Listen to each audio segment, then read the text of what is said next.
بسم اللہ الرحمن الرحیم، السلام علیکم، صبح بخیر۔ میں ہوں محمد عمر اسلم اور آپ دیکھ رہے ہیں پاکستان ٹیلی ویژن نیوز پر پروگرام جائزہ۔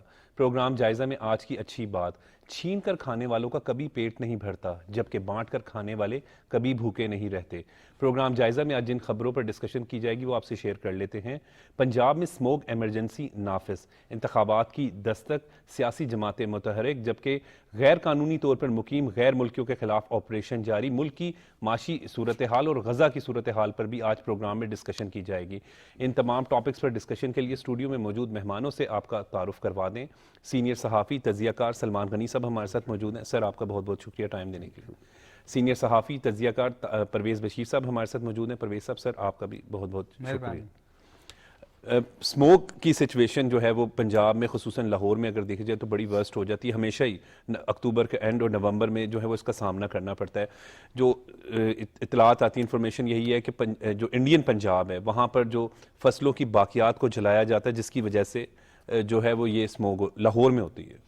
دیکھیں عمر، اس سے سارا ماحولیاتی سسٹم جو ہے وہ ڈسٹرب ہوتا ہے، انسانی جانوں پہ اس کے اثرات ہوتے ہیں، دمے کی بیماری، قلبی بیماریاں اس کی وجہ سے پیدا ہوتی ہیں، اور یہ سلسلہ جو ہے یہ 10-12 سال سے ہے۔ وہ آپ نے درست کہا کہ مشرقی پنجاب میں، اور کیئر ٹیکر پرائم منسٹر جب 2 روز پہلے لاہور آئے تھے، پنجاب کے چیف منسٹر محسن نقوی صاحب نے انہیں بتایا کہ یہ 50 سے 60% اس وجہ سے ہے جو مشرقی پنجاب میں فصلوں کی باقیات وہاں پر جلائی جاتی ہیں، اور اس سے اب ایک خطرناک صورتحال جنم لے رہی ہے، جس پہ پرائم منسٹر انوار اللہ کاکڑ صاحب نے یقین دہانی کروائی تھی کہ ہم اسے ٹیک اپ کریں گے وزارت خارجہ کے ساتھ، اپنی وزارت خارجہ، تاکہ وہ ان سے بات کرے۔ دیکھیں بات یہ کہ وہ تو وہاں پر فصلوں کی باقیات جلاتے ہیں، اپنی دوبارہ فصلیں، اور یہاں پر ہمارے لیے وہ زندگی ابتر بنا رہے ہیں۔ اس کے بڑے مضر اثرات ہیں ہمارے موسمی سسٹم پہ بھی اور انسانی جانوں کے ضیاع پہ بھی۔ میں سمجھتا ہوں کہ ماحولیات کے حوالے سے جو صورتحال پیدا ہوئی ہے اسے بڑی سنجیدگی سے لینا چاہیے، اسے ان کے ساتھ بھی ٹیک اپ کرنا چاہیے، اور پھر سب سے اہم بات یہ ہے، دیکھیں درخت جب جتنے زیادہ ہوں گے یہ پرابلم پیدا نہیں ہوگا۔ اور ہماری بدقسمتی اسے کہہ لیں کہ لاہور جیسا خوبصورت شہر، وہاں پر درخت نئے تو نہیں لگے لیکن درخت کٹے ہیں۔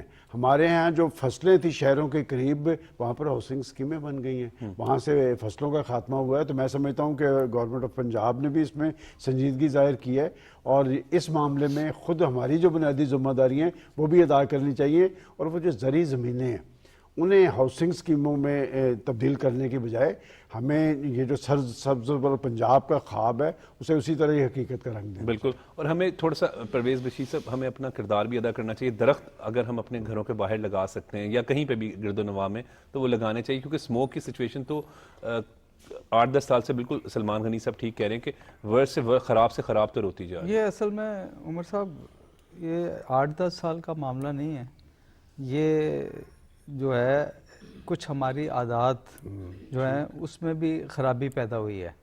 ایک تو جو ٹریفک کا جو نظام ہے وہ اس میں بہت زیادہ تبدیلیوں کی ضرورت ہے۔ دیکھیں ابھی انہوں نے صحت کے حوالے سے بات کی ہے، میں نے ایک رپورٹ پڑھی ہے کہ یہاں پر یہ جو آلودگی ہے نا، اس کی وجہ سے آپ کی جو ایک ایوریج ایج ہے اس میں کمی آئے گی۔ اچھا، میں بات کر رہا تھا عادات کی۔ ٹریفک جو ہے وہ گاڑیاں موٹر سائیکلیں بے شمار ہو گئی ہیں۔ یہ تو میری ایک دفعہ بات ہو رہی تھی جی شہباز شریف صاحب سے، جی، تو انہوں نے کہا تھا کہ یہ لوگ اعتراض کرتے ہیں یہ جو اورنج لائن ٹرین ہے اور میٹرو بسز ہے کہ یہ بنا کے لاہور کا حلیہ، اگر یہ وہ کہتے ہیں اگر یہ نہ بناتے تو آلودگی کی شرح میں بے پناہ اضافہ ہو جاتا ہے۔ آلودگی جو ہے وہ درخت بہترین حل ہے، بہت اچھا حل ہے، لیکن ہمیں اور چیزوں کو بھی دیکھنا ہوگا۔ ایک تو ہمیں ٹریفک کا نظام بہتر بنانا ہوگا، پھر دوسرا جو کنسٹرکشن جو ہوتی ہے نا اس کے اندر کچھ رولز بنانے پڑیں گے کہ جب آپ کنسٹرکشن کرتے ہیں کسی چیز کی تو اس کو باہر کے ملکوں میں بالکل اس کو کور کر دیا جاتا ہے، اور وہ کچھ رولز ایسے ہیں، رولز بنانے کی ضرورت ہے اور اس پہ سختی سے عمل کرانے کی ضرورت ہے۔ صحیح. تو میرا خیال ہے کہ ان چیزوں پہ عمل ہوگا تو پھر آگے بڑھیں گے. یہ آلودگی جو ہے یہ دیکھیں, ابھی میں کل کرکٹ سے میں دلچسپی تھی تو وہاں بھی ایک مسئلہ ہے, وہاں پلانرز کا رول بھی بڑا امپورٹنٹ دہلی میں انہوں نے کہا کہ جو آتش بازی نہیں ہوگی, یہ جو کرکٹ ورلڈ میچز کپ کل ہو میں رہا بھی ہے. خبر دیکھ رہا تھا کہ دہلی کا اور ایک اور شہر کا, انڈین شہر کا تھا کہ صرف اسی وجہ سے کرکٹ میچز کے دوران ورلڈ کپ کے جو ہے وہ آتش بازی نہیں ہوگی کیونکہ اسموگ ماحولیاتی یہ والی بات ہے, یہ بالکل ٹھیک ہے. سلمان غنی صاحب, انتخابات کے حوالے سے اگر بات کی جائے تو سیاسی جماعتیں جو ہیں وہ متحرک ہو گئی ہیں, اجلاس بھی ہو رہے ہیں, مختلف اہم رہنماؤں سے ملاقاتوں کا سلسلہ بھی شروع ہو گیا. کیسے دیکھ رہے ہیں سیاسی ماحول کو اس وقت؟ دیکھیں, انتخابات تو ہونے جا رہے ہیں اور سیاسی جماعتیں ابھی تک اس کو سنجیدگی سے نہیں لے رہی, وہ لیول پلینگ فیلڈ کو ایشو بنا رہی ہیں. دیکھیں, ہر الیکشن سے پہلے ایک دوسرے پہ اعتراضات ہوتے ہیں, لیکن اعتراضات کے باوجود انتخابی عمل پاکستان کو آگے بڑھانے کے لیے ضروری ہے. فی الحال تو پاکستان مسلم لیگ نون جو ہے وہ سنجیدگی ظاہر کر رہی ہے. 10 نومبر تک انہوں نے اپنی درخواستیں مانگی ہیں, اپنی منشور کمیٹی بنا دی ہے. تو میں سمجھتا ہوں کہ پاکستان کے اندر جمہوریت کو اسٹرنتھن کرنے کے لیے پولیٹیکل پارٹیز کا رول اہم ہے, اور پولیٹیکل پارٹیز کو پاکستان کے اندر آزادانہ اور شفاف انتخابی عمل میں حصہ لینا چاہیے. صحیح. 2-3 روز پہلے میری چیف الیکشن کمشنر صاحب سے میں ملا جی, اور میں یہ دیکھ رہا تھا کہ وہ بڑے یکسو ہیں. ان سے جب میں نے پوچھا کہ کیا انتخابات ہونے جا رہے ہیں جی, تو انہوں نے کہا کہ آپ جرنلسٹ ہیں, آپ کو کوئی شک ہے تو آپ مجھے بتائیں. تو وہ تو بڑے یکسو ہیں, وہ تو اپنے پورے اقدامات کر رہے ہیں, اور میں سمجھتا ہوں کہ انتخابات ہونے جا رہے ہیں. اور 2 روز پہلے جب کیئر ٹیکر پرائم منسٹر صاحب سے بات ہوئی, انہوں نے بھی یہی بات کہی. انہوں نے کہا کہ جس طرح آپ اس حوالے سے ایمبیشیس ہے, میں بھی اپنا ووٹ کاسٹ کرنے کے حوالے سے, اور انہوں نے یہ بھی کہا کہ میرا خیال ہے کہ جب دیکھیں پاکستان ایک جمہوری سٹرگل کے نتیجے میں بنا تھا, اور پاکستان کی بقا اور سلامتی کا دار و مدار بھی اسی بات پہ ہے کہ پاکستان کے اندر جمہوریت کو اسٹرنتھن کیا جائے جی, اور پولیٹیکل پارٹیز کو سنجیدگی اختیار کرنی چاہیے. ابھی سے کہ جی وہ فلاں پارٹی کو ڈیل یا ڈیل, میں آپ کو ایک چیز بتاؤں, دیکھیں ہم نے کئی دہائیوں سے انتخابات کو کور کر رہے ہیں. یہ چیزیں میٹر نہیں کرتی کہ کوئی کس کو فیور کر رہا ہے یا نہیں کر رہا ہے. میں آپ کو بتاؤں, یہ انتخابی سائنس میں ایک رو چلتی ہے انتخابات سے کچھ روز پہلے, اس رو کے سامنے سارے ڈھیر ہو جاتے ہیں. دیکھیں لوگوں کے ایشوز کیا ہے, میں آج بھی سمجھتا ہوں کہ پاکستان کی پولیٹیکل پارٹیز کو ایک دوسرے پہ الزام تراشی کرنے کی بجائے اگر وہ یہ بتائیں پاکستان کے ریئل ایشوز کیا ہیں. سب سے بڑا ریئل ایشو پاکستان کی معاشی صورتحال ہے. معاشی بحالی اور ترقی کے لیے ان کے پاس کیا, پاکستان کی نئی نسل جو ہے, آپ دیکھیں کہ اس وقت 18 سال سے 35 سال تک کے لوگ کتنے ہیں. کیا پاکستان کی نوجوان نسل کے لیے, تعلیم کے لیے, ان کے روزگار کے لیے آپ کے پاس کوئی پروگرام ہے؟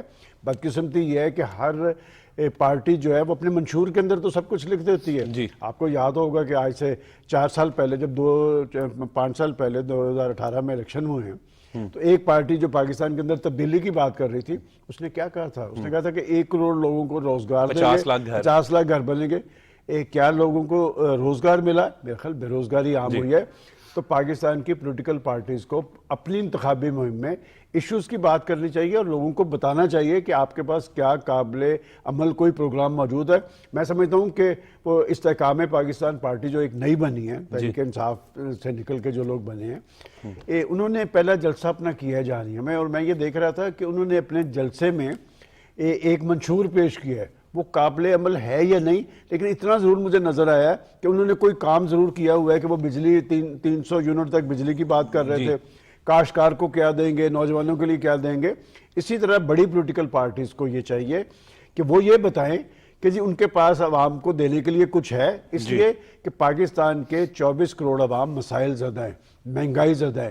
وہ ہمیشہ اپنا حق رائے دہی پولنگ اسٹیشن پہ آگے پولیٹیکل فورسز کو استعمال کرتے ہیں. تو کیا پاکستان کی پولیٹیکل پارٹیز کو بھی اس ذمہ داری کا احساس ہے کہ لوگ مسائل زدہ ہیں, لوگ مہنگائی زدہ ہیں, انہیں ساری کیفیت سے نکالنے کے لیے کوئی پروگرام ان کے پاس ہے؟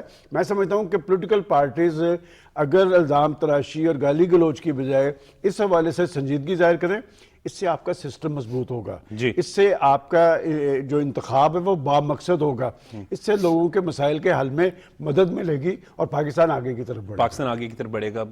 پرویز بشیر صاحب کس طریقے سے دیکھ رہے ہیں سیاسی جماعتیں جو ہیں وہ اب الیکشن کے حوالے سے تیاریاں کر رہی ہیں اور بڑا سلمان غنی صاحب بھی کہہ رہے ہیں کہ بڑا کلیئر ہے کہ الیکشن ہونے جا رہا ہے. دیکھیں اس کے اندر دو تین باتیں ہیں. جو ایک تو یہ کہ مجھے بھی ایسا محسوس ہو رہا ہے, فیل ہو رہا ہے کہ الیکشن جو ہے وقت پہ, وقت سے مراد جو جنوری کے آخر میں کہا گیا ہے 28 جنوری کی ڈیٹ میں تو اس میں وہ ہو جائیں گے. اس لیے ہونا بھی ضروری ہے کہ جو غیر یقینی صورتحال جو ہوتی ہے نا وہ معیشت کے لیے بھی بہت خراب ہوتی ہے, اور اس کے علاوہ اور ہمیں سب سے بڑا چیلنج ہی معیشت کا بالکل بڑا چیلنج ہے, لیکن یہ سب سے بڑا چیلنج نہیں ہے. اس کے علاوہ بھی ہمارے پاس ہمیں جو ہے نا مشکلات کا سامنا ہے, اس کو بھی ہمیں دیکھنا ہوگا. میرا خیال ہے کہ اس کا حل جو ہے خود ہی نکل آیا ہے کہ جو نواز شریف صاحب نے جو مینار پاکستان پہ تقریر کی تھی نا, اس میں کہا تھا کہ ہم نے مل جل کر جو ہے آگے بڑھنا ہے. تو اس کے اندر ایک جو میسج ہے وہ ایک بڑا میسج ہے کہ اس کو کہ میں سمجھتا ہوں کہ یہ ایک حل ہے جو فی الحال نکل سکتا ہے, لیکن یہ مستقل حل نہیں ہے. مستقل حل جو ہے وہ آئین کے اوپر جو عمل درآمد ہے وہی نکلے گا. یہ ایک عارضی اور عبوری جو ہے وہ ہم کہہ سکتے ہیں کہ ارینجمنٹ ہے. جو بات ہو رہی ہے کہ جی سیاسی پارٹیاں جو ہے انتخابات کی تیاریاں کر رہی ہیں, تو وہ بات صحیح کی ہے کہ پاکستان مسلم لیگ جو ہے وہ میرا خیال اس وقت کافی پاپولر جماعت ہے, اور وہی سب سے زیادہ تیاری کر رہی ہے. درخواستیں بھی طلب کر لی ہیں, منشور کمیٹی بھی بنا دی ہے انہوں نے, ہاں عرفان صدیقی صاحب کے زیر نگرانی. تو ایک تو ان کے پاس تو ایک تو منشور جو ہے وہ پرانا والا جو منشور ہے اس کے اوپر بھی کافی حد تک جو ہے وہ کہہ سکتے ہیں کہ جی ہمارا منشور, جس طرح کہ پہلے کہا گیا ہے کہ بھی ہمارا منشور تعمیر و ترقی ہے, اور بیانیہ بھی وہی ہے ہمارا, اور ہم نے جو کچھ موٹر ویز بنائی اور یہ جو اورنج لائن ٹرین چلی, بجلی کا مسئلہ حل کیا, مہنگائی بھی کم تھی, اور دہشت گردی کو بھی روکا. شرح سود جو تھی اس وقت 7% تھی جو آج 22% ہے, اور جو تھا مہنگائی کی شرح جو تھی آج 29% 27% کے قریب ہے, اس وقت 9% پہ آ گئی تھی. تو یہ ایک منشور آپ کہہ سکتے ہیں کہ ان کے پاس تو ایک منشور پہلے موجود ہے, اب اس میں جو تبدیلی آئے گی, ترمیم ہوگی. جو دوسری جماعتیں ہیں وہ ان کی کسی اور جماعت کی مقبولیت کو دیکھتے ہوئے الزامات دے رہی ہیں. وہ سمجھتی ہیں کہ ڈیل کے بغیر جو ہے کوئی دوسری جماعت جیت نہیں سکتی. تو وہ جو ہے وہ الزامات دے رہی ہیں کہ جی یہ ڈیل کے تحت سارا کام ہو رہا ہے اور ایک شخص کو لے کر آیا جائے گا اور وہ پہلے سے طے ہے.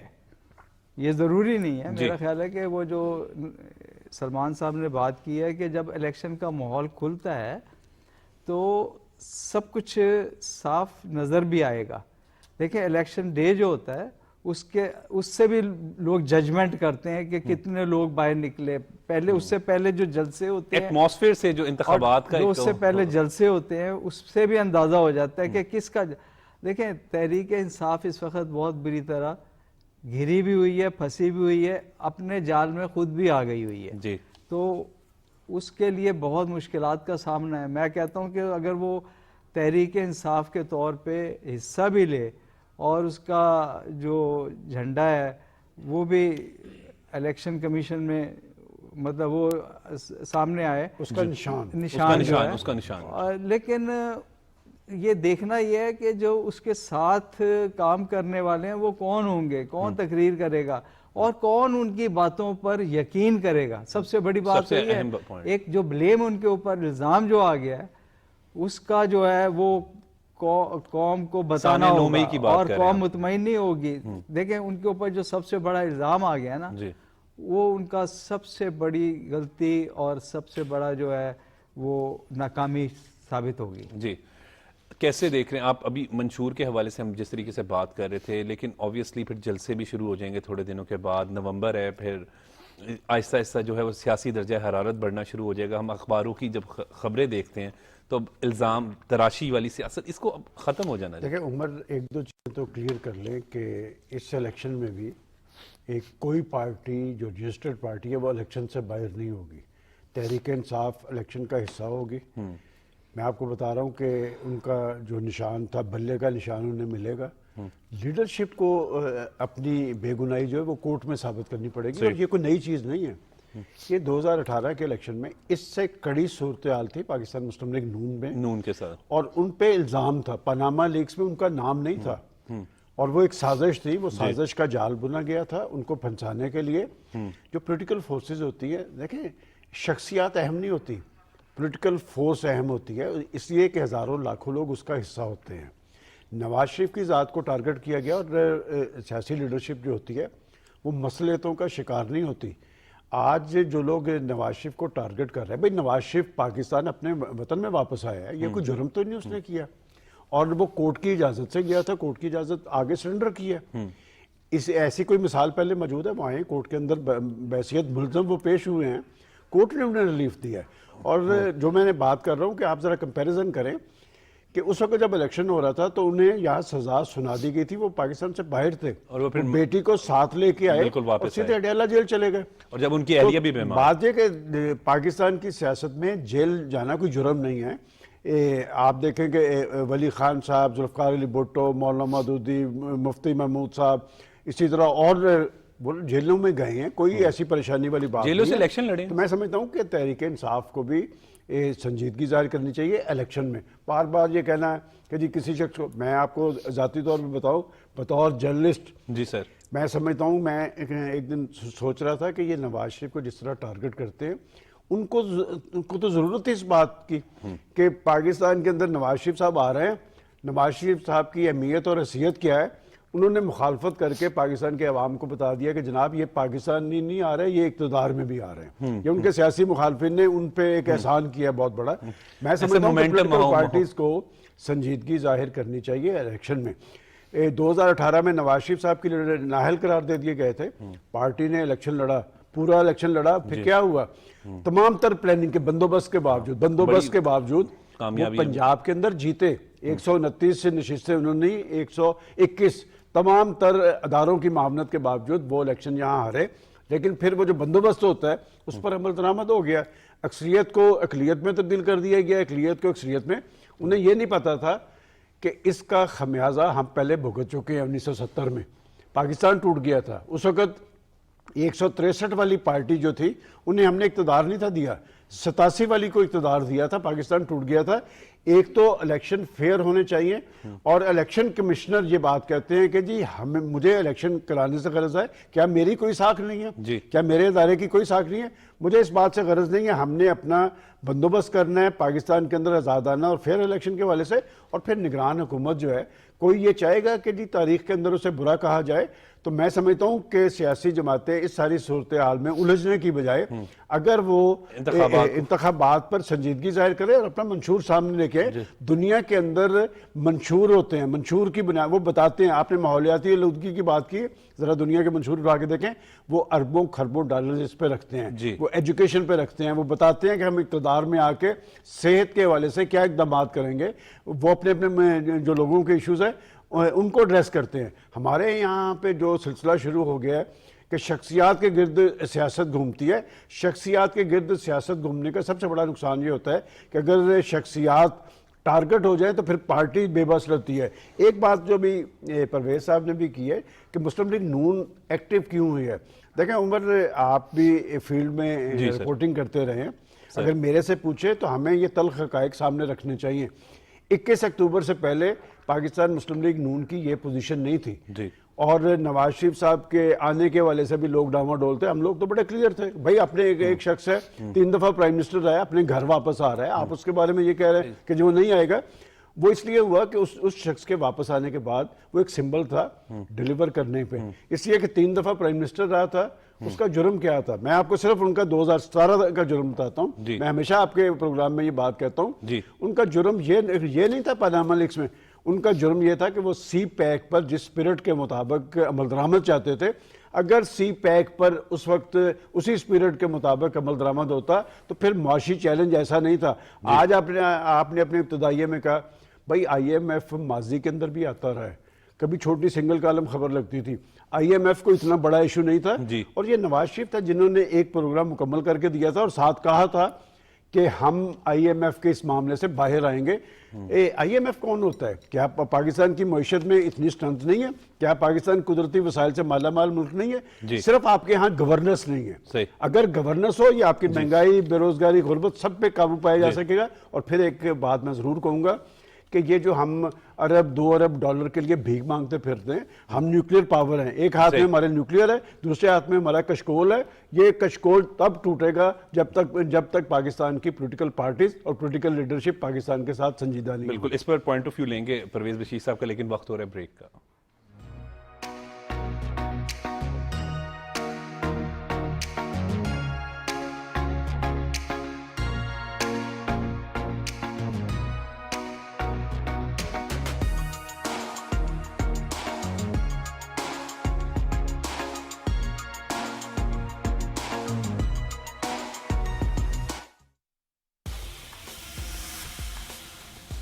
Only one thing can challenge me. Panther tires. Our grip, our focus are the same. There is a new king in town. King 56. Panther tires,